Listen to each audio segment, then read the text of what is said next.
thank you very much, Theo. Yeah.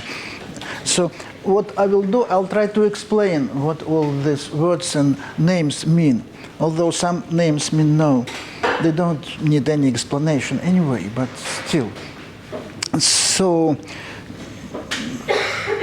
usually when I remember once Gelfand gave an advice. He was saying that if you are giving a talk to mathematicians, you use physics language. If you are giving a talk to physicists, you use math language. Yeah, since they're on, but so we'll kind of use the mixed one. Yeah, so I'd like just usually after every colloquium talk, there is just one sentence everybody needs to take home. And this sentence is very simple, so it will be a slogan. So I will say very naively, very primitive slogan, but supersymmetry is equivariant cohomology. So if you know this much, that's very good. So that's take home. Of course, when supersymmetry was invented, people have no idea what these words mean, and supersymmetry means some physics concept which is not realized, and it's for particles which are quantum. We will be discussing kind of its classical counterpart, which means precisely this. So let me start with example, which will explain everything. Then we'll build more other example on it, and so on. So let's start with example. So suppose we are given compact symplectic manifold M with symplectic form omega, and suppose there is a Sokal action, S1 action, and this action, suppose this action is Hamiltonian.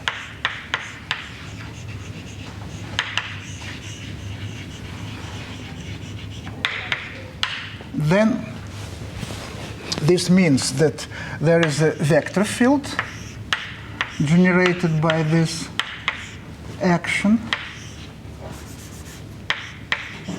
And Hamiltonian means if you take symplectic form, if you consider contraction with this vector field, which is a one form, this one form is exact, dh, where h is a Hamiltonian function.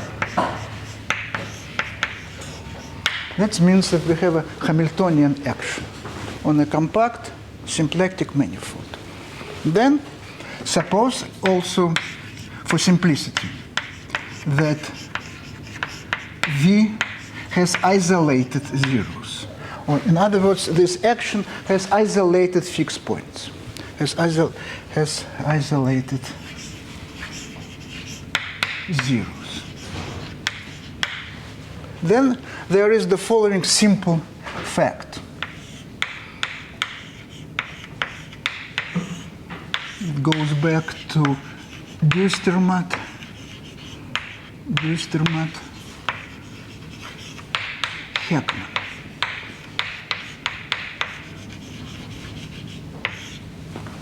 Namely, this fact is, consider the following integral of the function negative h over, so we have a Hamiltonian function. Consider this function on a manifold and take this volume form. It's called Liouville volume form, symplectic volume form. Then this Duistermaat-Heckman theorem says that this integral localizes to the set of fixed points.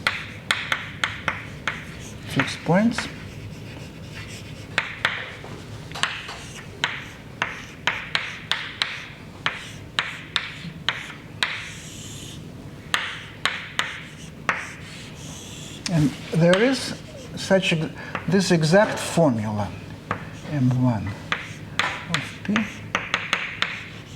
M Suppose it's 2n dimensional. Then we have this exact formula,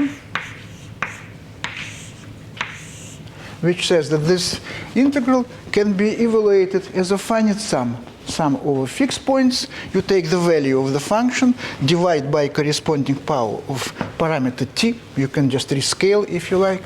And these are the integers for at each fixed point. The action is rotation by some multiple. These are some integers because it's rotation in each plane. You can always choose system of coordinates. That's a remarkable formula, looks at the first sight, because it says that this is a calculus integral. Effectively, we can make it two-dimensional, if you like. And then any integral of this type can be computed using Laplace method when t is large. When t is large, this is exactly the leading term in the asymptotic formula you obtain. This goes for one-dimensional integral, for multi-dimensional integral. This is known as Laplace method, or stationary phase approximation. We can take t pure imaginary. Say. Any complex number will do. And this says that the formula, that the Laplace or saddle point approximation is exact. So, and it looks like a miracle. But of course, this happens very rarely, because what it means that we have a Hamiltonian action. It means that this vector field has all its integral curves are all closed, all points, which happens very rarely. So this is a very special phenomenon. And this is not a calculus formula, but rather this is a cohomological formula, as we'll see in a second. So this is a very useful fact. Then Atiyah and Bott generalize it to a full extent. We'll not discuss this, but this is the building block, the main building block. So, in the case where the fixed points aren't isolated. Yes, if the fixed points are not isolated, this can be generalized. Atiyah and Bott, Berlin-Verne, and many other people. There was a huge literature in the 80s. Berlin-Verne and other people. So there is a book which explains by Berlin and Verne. So the proof is essentially one line.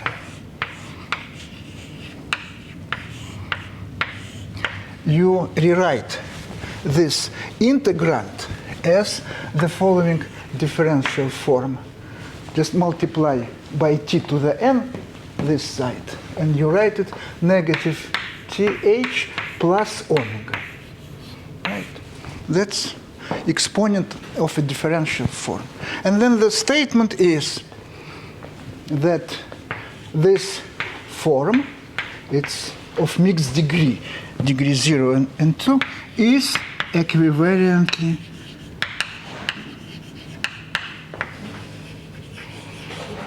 closed. The exponential is interpreted as a power series. Yes, of course. It's interpreted as a power series. That's why you get 1 over n factorial, and this is called Liouville measure in statistical mechanics, because symplectic manifold carries canonical volume form, or measure. It's a Liouville measure. So equivariantly closed. What does this mean? It means that you consider equivariant differential D. Well, there are many models of equivariant cohomology. You use, I think, Cartan model, where this equivariant differential is very simple. It's just d, little d, Dirac plus contraction. So d square squares to Lie derivative with respect to vector field V. And then the easy fact is that d of h plus omega is 0. It's a manifestation of Hamiltonian action. By using this form, we see that this form, h plus omega, is equivariantly closed. But then another simple fact is that every equivariantly closed form outside the zero locus of a vector field is equivariantly exact. And moreover, its top component is exact everywhere outside the zero locus. So you imagine you compute this by cutting small balls around fixed points and using Stokes' theorem and doing some simple, careful analysis. So that's the proof. So the key fact is that every equivariantly closed form is enclosed, therefore is equivariantly exact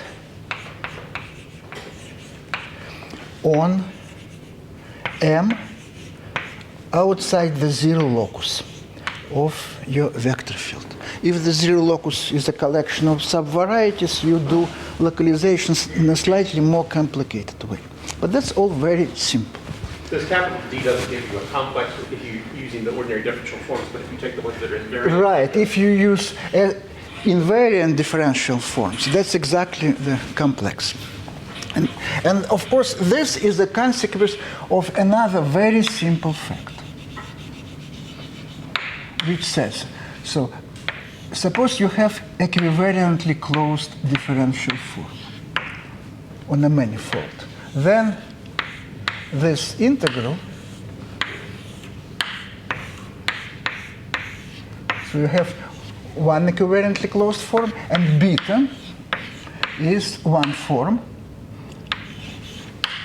on the manifold as one invariant. Then this integral does not depend on t.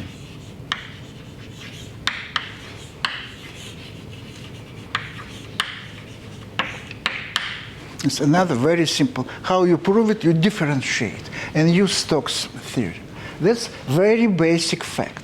But that's a very powerful method of computing integrals. You put t equals 0. This is integral over a. And then you may, if you are lucky, if your choice of beta is good enough, you may send t to infinity. And then this can be evaluated by in some easy way. So that's what lies beneath this. So that's funny dimensional example. What does it do with this? Because and what do we mean by what these words mean?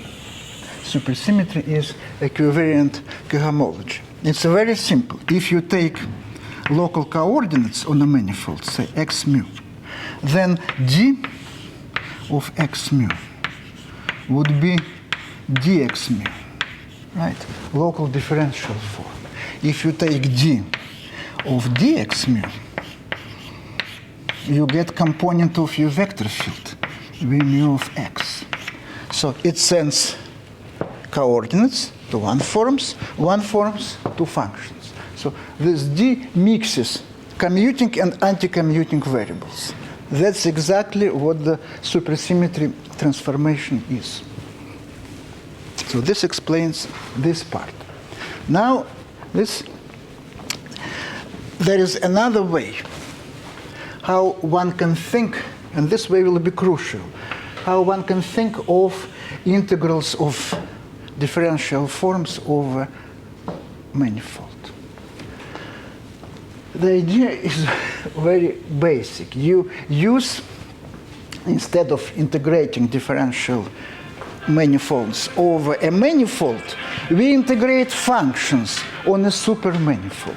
There is one very nice construction, which almost tautological, but which admits a nice generalization to the other examples we'll discuss. So another fact is, consider the tangent bundle to your manifold. And then change the parity in the fibers. Capital P stands instead, so what it means? The tangent planes are form a commutative algebra, replace it by skew commutative. In other words, replace usual commuting coordinates by skew commuting. Then any differential form, which can be written like this,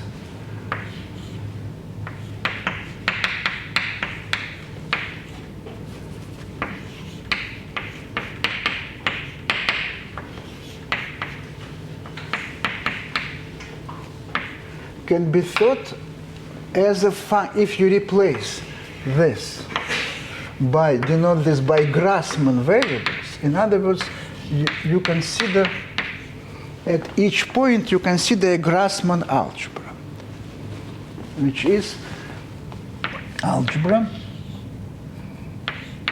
generated by modular relations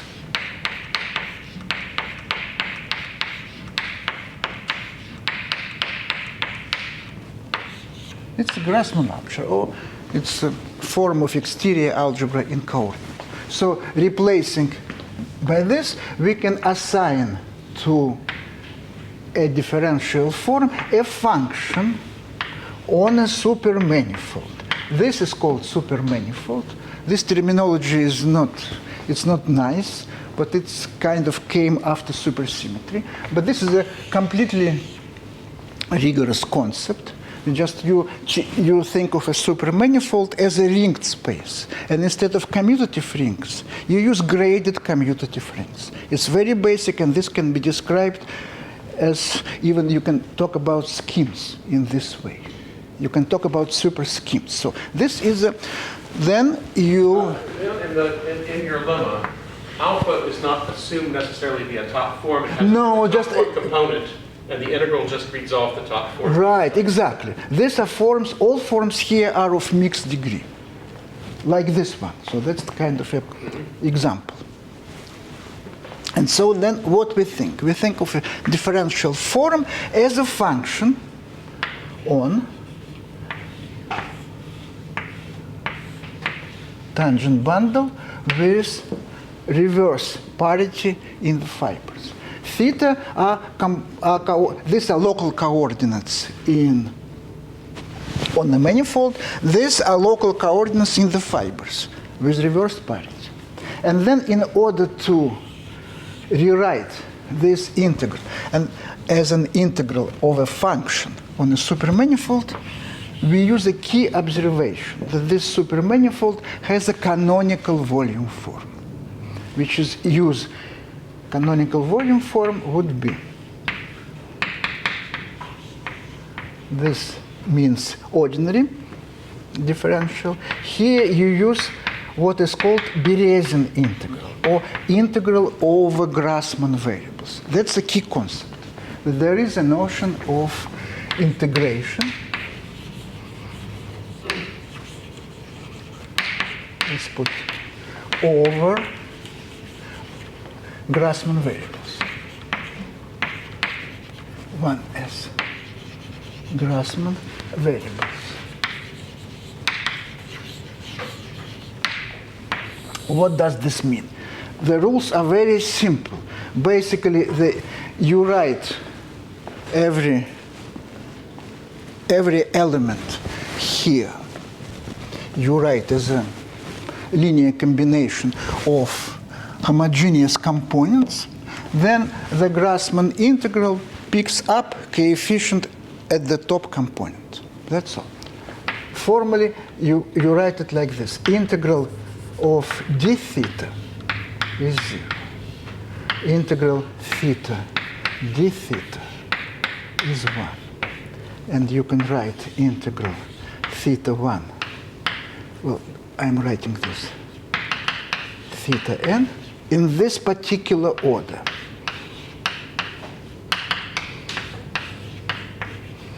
Is n. If one of the thetas is missing, the integral is 0. It's like, so this is kind of algebraization of integration of differential forms. And then we can write almost tautologically that integral of alpha over a manifold is the integral of a function on a supermanifold P of a tangent bundle with respect to canonical measure. Why I'm writing simply dx d theta, meaning the product. Why it's canonical? Because by the rules of Bayesian integration, linear change of variables brings Jacobian downstairs. Linear change of variables or any other change of variables gives you Jacobian of the change of variable in the denominator, and they cancel. Therefore, this is invariant expression. That's the volume form on a supermanifold. And so this is just a way of writing. So there is no gain, no loss in this form. But this, we'll see the advantage of this immediately once we consider the following example. So this is what we need to know about finite dimensional example. When we have a manifold, here when we have a group, Hamiltonian action of a group, say of a circle, we have a localization. This is called localization.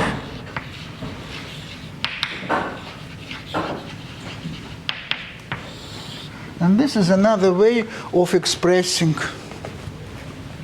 just calculus. This is calculus. Now let's consider more interesting thing. So this was the first example.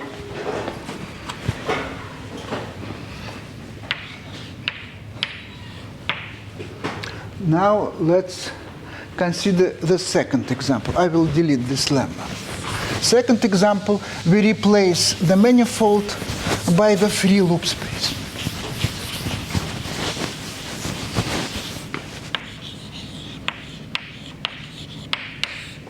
We replace M by free loop space.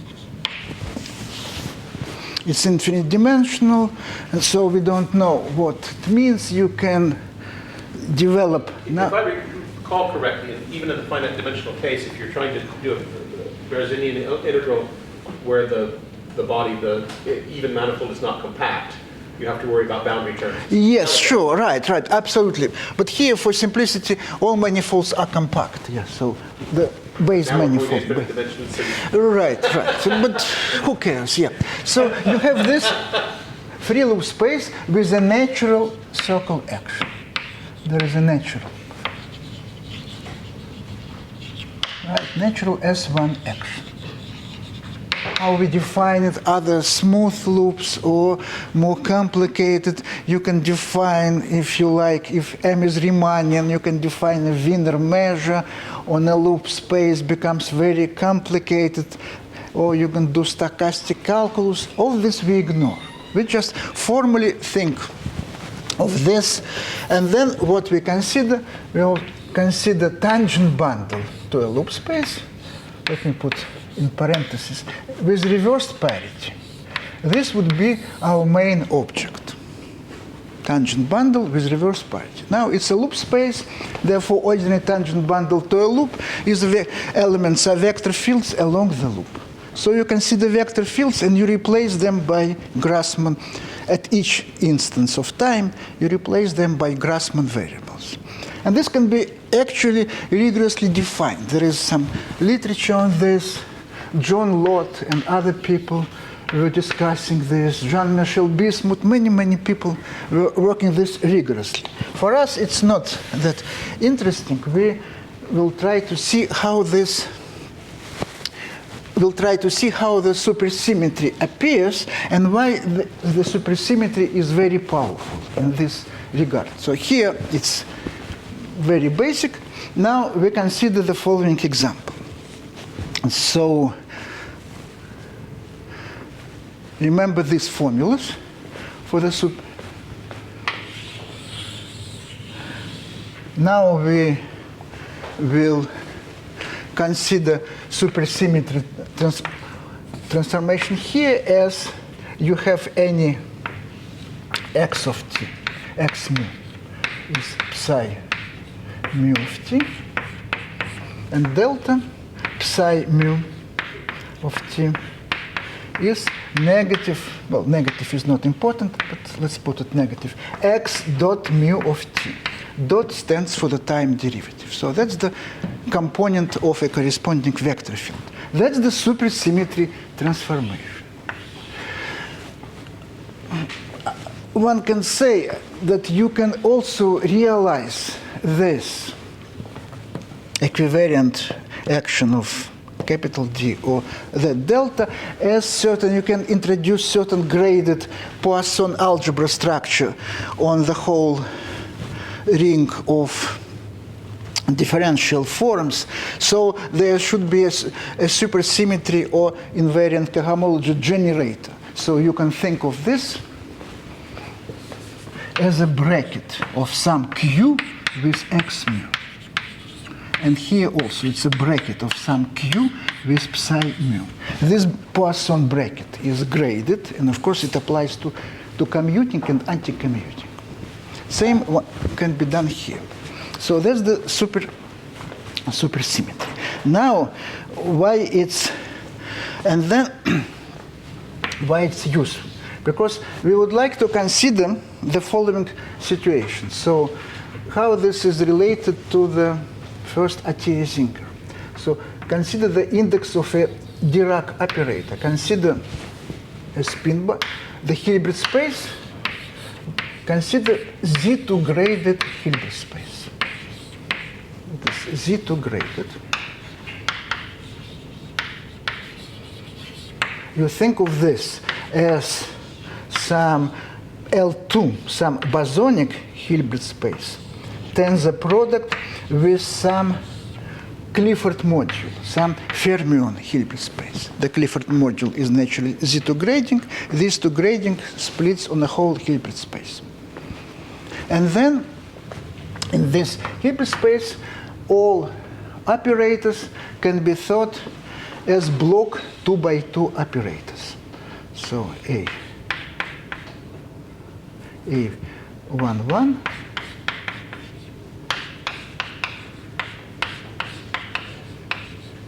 and since we have a grading, we can assign parity +1 to this vector space and -1 to this. And therefore, we can consider a trace of an operator and a graded trace called supertrace.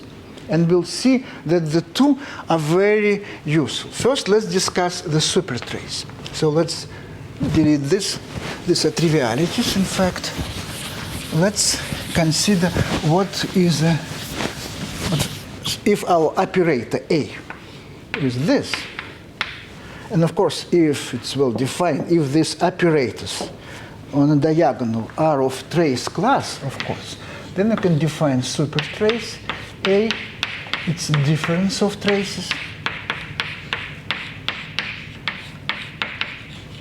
And then, of course, the ordinary trace, if it's a trace class operator in a Hilbert space, is the sum of these individual traces.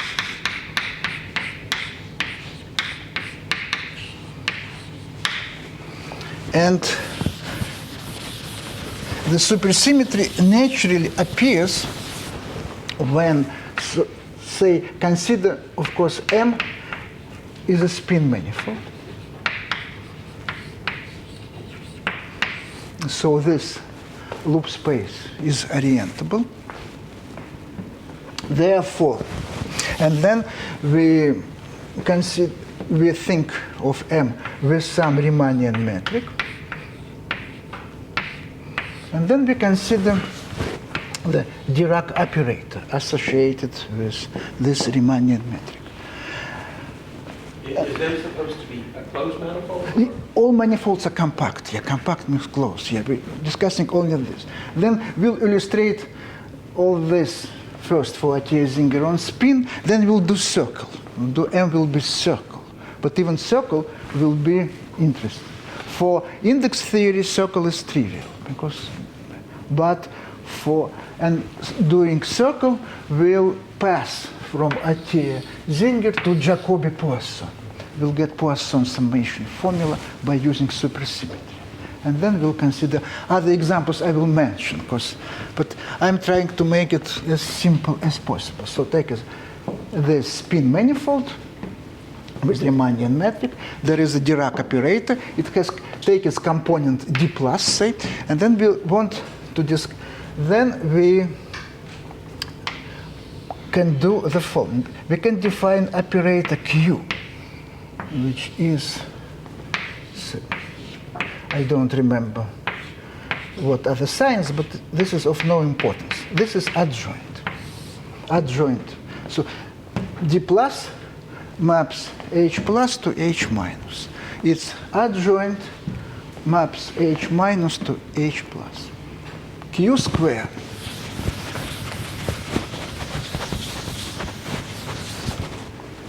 Q squared is obviously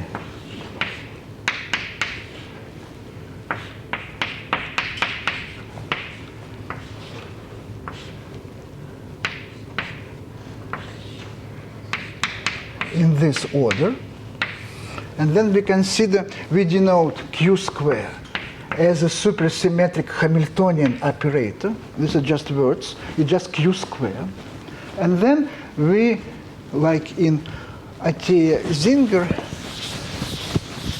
setup, we consider, or in physics setup, we consider the evolution operator.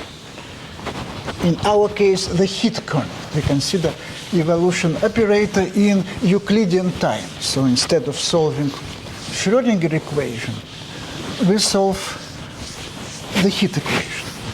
So we consider this. You're also assuming that your manifold M is even dimensional, I think, right? Your spin manifold is even dimensional. Yes, yes. Yeah. Sorry. Assuming the spinors are great union. Spin. Mm-hmm. Thank you.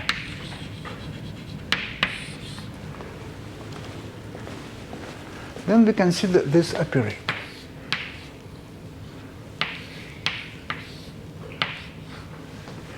And which has a block form.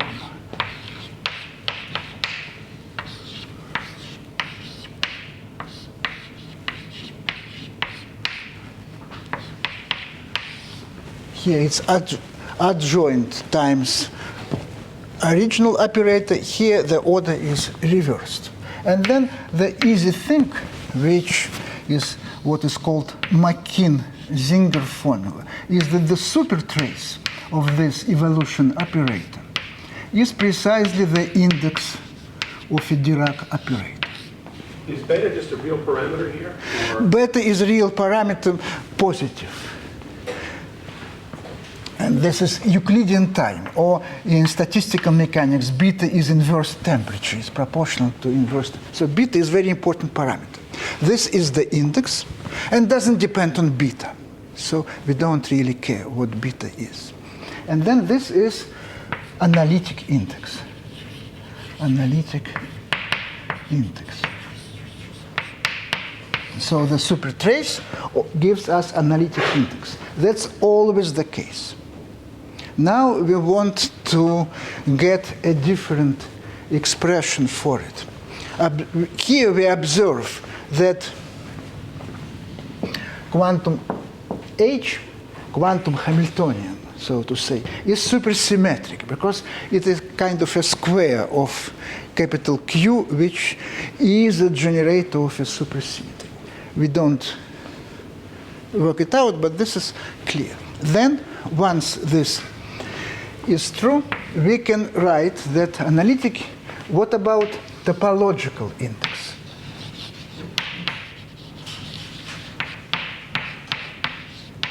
And then we use the following observation, or that let's consider, say, matrices. Then we have the following statement, that the spectral trace, let me write this as another slogan, spectral trace equals to the matrix trace.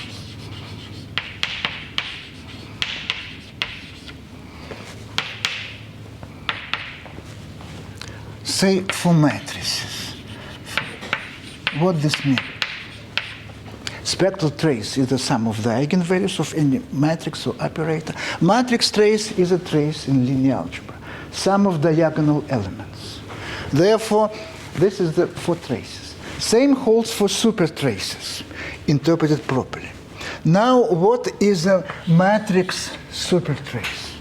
So, topological index is matrix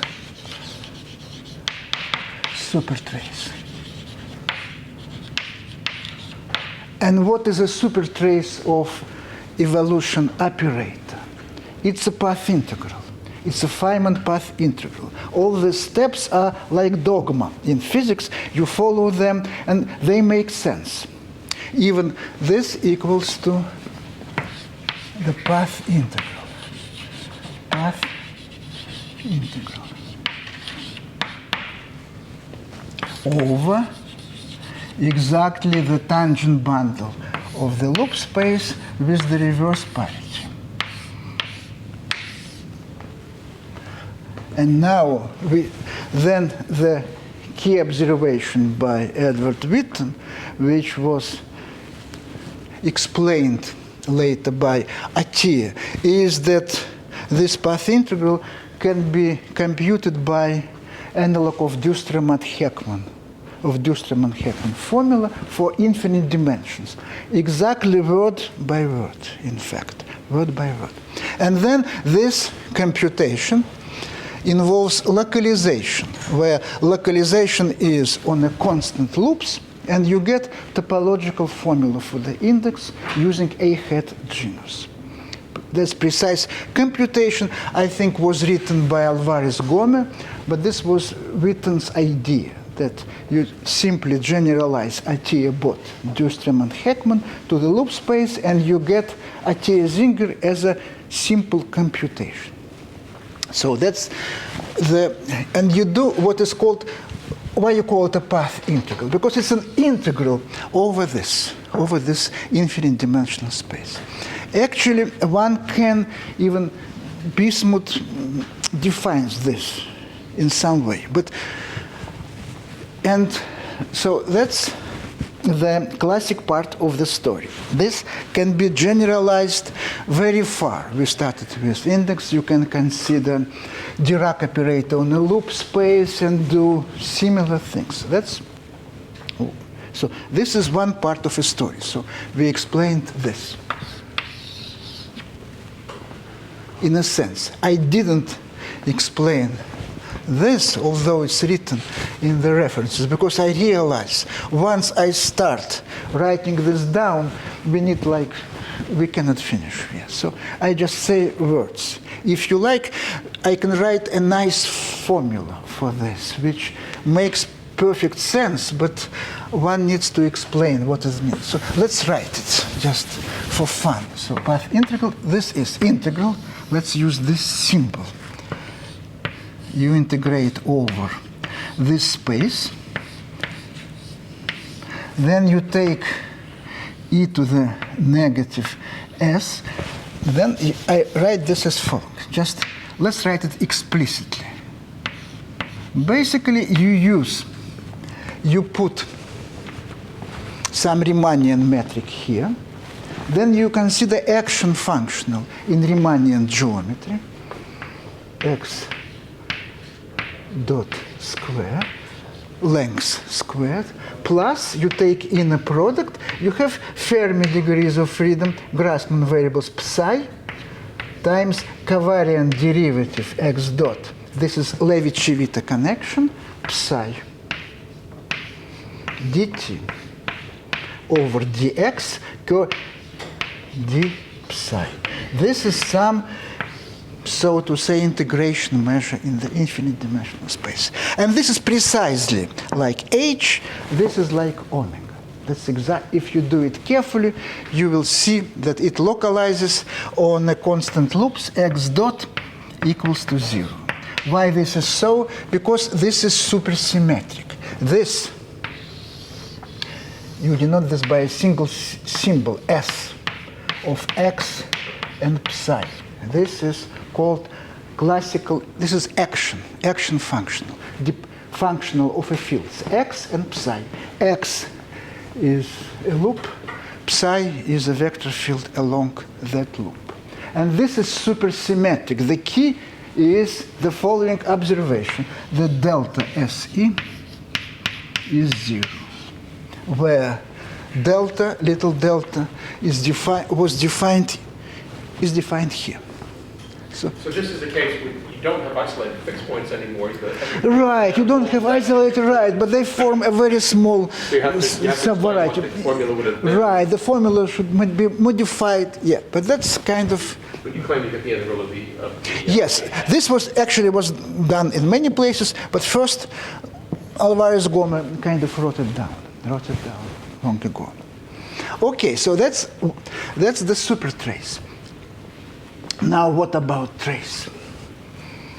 What is trace of this operator, say? This, what is called in physics, is a partition function.